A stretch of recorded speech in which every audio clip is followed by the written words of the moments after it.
What's up guys, you're watching The Seed Show, and if you're new in my channel, don't forget to subscribe and a like. Today we're going to talk about the Sony PlayStation 4 error. It's a CE-41489-6, can't sign in a PSN account.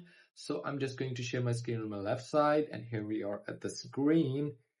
Go to the screen, go to settings, and here is the login settings. You must check in the login PS4 automatically, and also check in the second one option and go to the view PlayStation network services. Sometimes the server is down, that's why you get this error. Sign out your PSN account. If the server is working up and good, then you go to the local network. You have a problem with the local network, you just reset your router or restart your router and connect it again. And you can change the DNS settings also, secondary and primary DNS settings. So that's how simply you can do it. And if you're new to my channel, don't forget to subscribe and a like. If you want to ask me a question, then leave a comment in the comment below.